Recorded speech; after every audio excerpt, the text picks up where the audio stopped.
ये कहानी है उत्तराखंड के एक छोटे से गांव की, जहां रात होते ही सभी गांव के लोग अपने घरों में घुस जाते हैं, क्योंकि कहते हैं कि गांव के पास जो जंगल है उसमें रात को एक अंधी चुड़ैल घूमती है जो कि लोगों को मार देती है।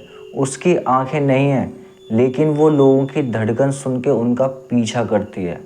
तो इस वीडियो को स्टार्ट करते हैं। उससे पहले थैंक यू गाइज, आपने मेरे चैनल पर 2.5 के सब्सक्राइबर करवा दिए। तो मैंने सोचा कि भाई आपको थोड़ा सा एक छोटा सा अमाउंट गिव अवे कर दी जाए। तो मैंने इस वीडियो में आपको करने जा रहा हूँ 500 रुपये का गिव अवे। तो आपको यहाँ पे कूपन कोड नहीं दिख रहा होगा, क्योंकि मैंने वो कूपन कोड इस वीडियो के कहीं बीच में डाला है, ना एंड में है ना स्टार्ट में, वीडियो के कहीं बीच में है। तो इस वीडियो को बिना स्किप करे लास्ट तक देखना। और भाई 500 रुपये कमाने तो यार 10-15 मिनट की वीडियो देख लो ना पूरी। लेकिन भाई पैसों के चक्कर में इस स्टोरी को एंजॉय करना मत भूल जाना। पैसे बाद में है, पहले आपकी भाई की स्टोरी है। इस स्टोरी को सुनो, आपको मज़ा आ जाएगा। तो इसको करते हैं स्टार्ट।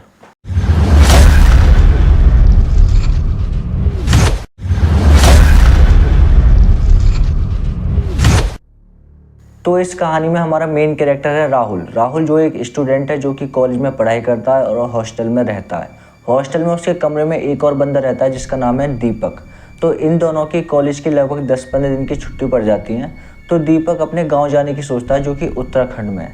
तो राहुल बोलता है कि भाई मैं भी तेरे साथ गाँव चलता हूँ, उत्तराखंड घूम लूँगा, वैसे बहुत बड़ी जगह है। तो दीपक बोलता है कि हाँ चल भाई। तो वो दोनों जो हैं सुबह सुबह बस पकड़ के अपने गाँव पहुँच जाते हैं उत्तराखंड। तो लगभग दोपहर के टाइम पर राहुल जो है वो दीपक के गांव पहुंच जाता है। दीपक जो अपना घर, अपना गांव सब दिखाता है। और शाम को दीपक और राहुल जो है वो उसके घर के नीचे खड़े होकर चाय पी रहे होते हैं। तभी दीपक राहुल से बोलता है कि भाई रात को तू घर से बाहर मत निकलियो, यहाँ पे एक चुड़ैल आती है और वो लोगों को मार देती है जो भी रात को घर से बाहर निकलते हैं।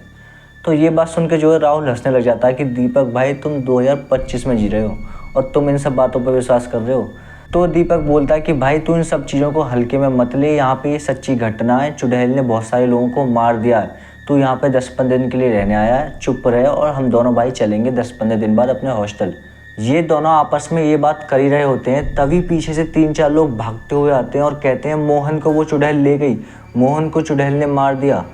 तो ये बात सुन के राहुल जो है हैरान हो जाता है। और तभी पीछे से एक बाबा आते हैं और वो कहते हैं मैंने मोहन से मना किया था कि रात के टाइम पर उस जंगल की तरफ नहीं जाए, उसने मेरी नहीं सुनी, अब उसने भुगत लिया, उस चुड़ैल ने उसको मार दिया। तो ये बात सुन के राहुल जो है बाबा से बोलता है कि बाबा वो अपनी गर्लफ्रेंड के संग भाग गया होगा, तुम्हें लग रहा है कि उसे चुड़ैल ले गई। तो ये बात सुन के बाबा थोड़ा से गुस्सा हो जाते हैं और कहते हैं कि बेटा तू इस गाँव में नया नया आया है, इन सब चीज़ों में ना पड़े तो ही अच्छा है और इन सब चीज़ों का मजाक मत बना।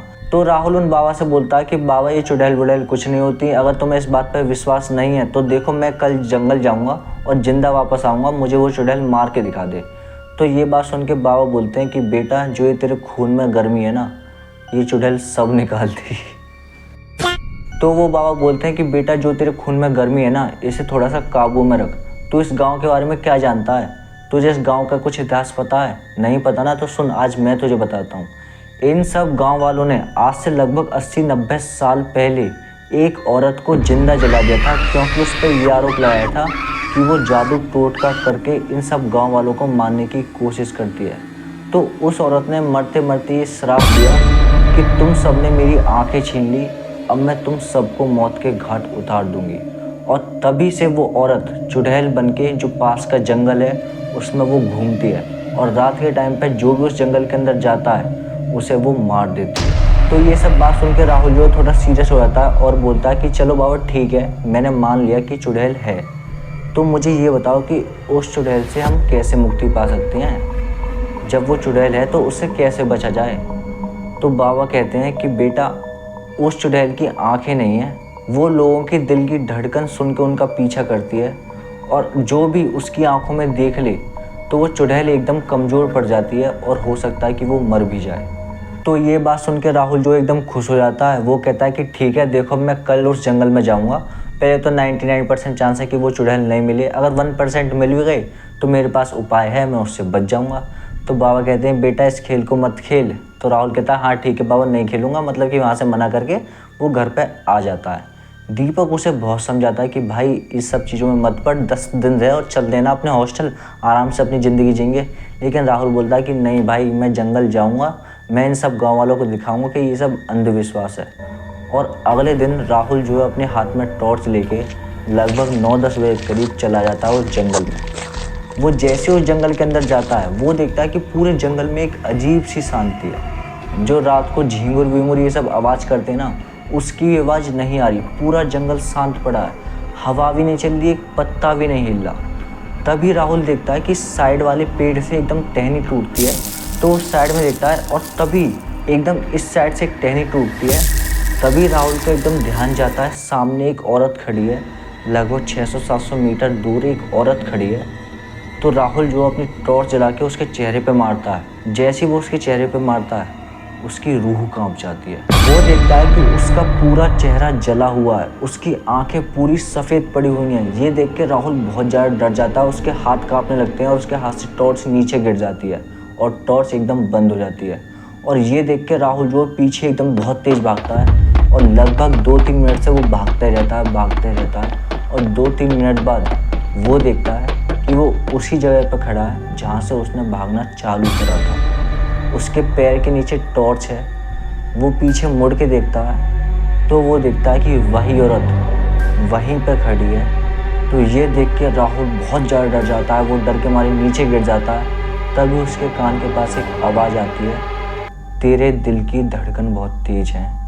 और तभी वो देखता है कि वो जो औरत उसके सामने खड़ी थी वो एकदम उसके चेहरे के पास आ गई है। उसने अपने हाथ से राहुल की गर्दन पकड़ ली और उसे ऐसे उठा लिया। तभी पता नहीं कैसे राहुल के दिमाग में वो बाबा की बात याद आ जाती है कि बाबा ने कहा था कि उस चुड़ैल की आंखों में देख लो तो वो कमज़ोर पड़ जाती है और मर जाती है। तो राहुल को ये बात ध्यान आती है और राहुल जो है वो उसकी आंखों में जो गड्ढे थे उनमें देखता है। तभी वो चुड़ैल एकदम बहुत बुरी तरह से चिल्लाती है और एकदम धुआं बन के उड़ जाती है। राहुल को लगा कि वो चुड़ैल मर गई, तो वो बहुत खुश होता है, थोड़ी सी सांस लेता है और भाग के जो है गांव में जाता है। गांव में बताया जाता है कि मैंने चुड़ैल के साथ ये सब किया और वो चुड़ैल अब हमेशा के लिए मर गई। तो सभी गांव वाले एकदम खुश हो गए कि राहुल ने हमको बचा लिया, अब हमें चुड़ैल कभी नहीं मारेगी। गांव में जश्न बनना है, राहुल की तारीफ़ें हो रही हैं। तो राहुल जो है फिर अपने घर पे जाता है और घर पे जब वो जाता है तो वो शीशे के अंदर देखता है कि उसकी आंखें धीरे धीरे बदल रही हैं। उसकी आंखें धीरे धीरे सफ़ेद होती जा रही हैं और उसके चेहरे पे एक अजीब सी हंसी है। वो हंसना चाह नहीं रहा लेकिन फिर भी उसके चेहरे पे अपने आप हंसी आ रही है। तो ये देख के राहुल थोड़ा सा डर जाता है और कहता है कि शायद ये मेरा वहम है, और वो खेस उठ के सो जाता है। रात भर उसके सपने में उस चुड़ैल की बातें चलती रहीं कि वो चुड़ैल उसे कभी इधर मार रही है, कभी उधर मार रही है। तो ऐसे सपने राहुल को पूरी रात आते हैं और राहुल जो है सुबह जल्दी उठ जाता है। तो लगभग 6-7 बजे वो उठता है और सीधे उन बाबा के पास जाता है जिन बाबा ने चुड़ैल की आंखों में देखने के लिए कहा था। वो उन बाबा के पास जाता है, उनको ये सब बात बताता है कि बाबा जब से मैंने उस चुड़ैल की आंखों में देखा है मेरी आंखें धीरे धीरे सफ़ेद होती जा रही हैं और मुझे रात को बहुत डरावने सपने आ रहे हैं। ये बात जैसे ही वो बाबा सुनते हैं, वो बाबा कहते हैं कि बेटा मुझे माफ़ कर दे, मैं तुझे एक बात बतानी भूल गया था कि जो भी उसकी आंखों में देखता है वो चुड़ैल उसके अंदर आ जाती है। ये बात जैसे ही राहुल सुनता है तो राहुल एक अजीब सी स्माइल देता है और हंसते हुए बोलता है, अब बहुत देर हो गई बाबा। और बाबा का गला पकड़ के उनको एक दीवार में दे के मारता है। बाबा वहीं पर बेहोश हो जाते हैं और उसी दिन से पूरे गांव में अजीब अजीब घटनाएं होने लग गई थी। किसी का गला कटा मिलता, किसी की आंखें निकली मिलती। सबको लगा कि वो चुड़ैल वापस आ गई है और वही चुड़ैल ये सब कर रही है, लेकिन किसी को ये नहीं पता था कि ये सब करने वाला राहुल है। पता था तो सिर्फ बाबा को जो कि अपने घर में बेहोश पड़े हैं, बाकी किसी को नहीं पता कि राहुल के अंदर ही वही चुड़ैल आ गई है। राहुल जो है बहुत सारे लोगों को मारता, बहुत बेरहमी से मारता है। तो थोड़े टाइम बाद दीपक एक चीज़ नोटिस करता है कि राहुल का बिहेवियर बहुत चेंज हो गया। दीपक देखता है कि राहुल जो है पूरी रात भर जागता है। रात को वो जंगल की तरफ अकेला जाता है और जब लौट के आता है उसके हाथ और पैर खून में होते हैं। तो ये बात देख के जो है दीपक जो है राहुल से बोलता है, तू इन सब लोगों को मार रहा है ना। तो जैसे ये बात राहुल सुनता है, राहुल की आंखें एकदम सफ़ेद हो जाती हैं और अपने चेहरे पे एक अजीब सी स्माइल लेके बोलता है, हाँ मैं कर रहा हूँ, बता क्या कर लेगा। तो ये जैसे दीपक देखता, दीपक भाई बहुत ज़्यादा डर जाता। वो भागता हुआ नीचे जाता घर के बाहर और घर के बाहर सारे गांव वालों को इकट्ठा कर लेता है कि वो चुड़ैल जो राहुल के अंदर आ गई है, राहुल ने इन सब लोगों को मारा है। तो ये सब बात जैसी सारे गांव वालों को पता चलती है कि जिसकी हम पूजा कर रहे हैं, जिसको हम भगवान मान रहे हैं, कि जिसने हमको चुड़ैल से बचाया है, उसी ने हमारे लोगों को मारा है। तो इसे सुनने के बाद पूरा गांव जो एकदम शौक में आता है और फिर वो गांव वाले राहुल के साथ जो करते हैं, इसके लिए लेके आऊँगा एक अगला पार्ट। उसके लिए चैनल को सब्सक्राइब कर दो। और हाँ, नेक्स्ट वीडियो तभी आएगी जब इस वीडियो पे मुझे 1K व्यू मिलेंगे। तो भाई उसके लिए इस वीडियो को शेयर कर दो अपने दोस्तों को, मम्मी को, पापा को, जीजा को, साली को, जिसको करना है कर दो। मुझे नहीं पता, शेयर कर दो बस। तो मिलता हूँ आपसे नेक्स्ट वीडियो में, उसके लिए चैनल को सब्सक्राइब कर दो।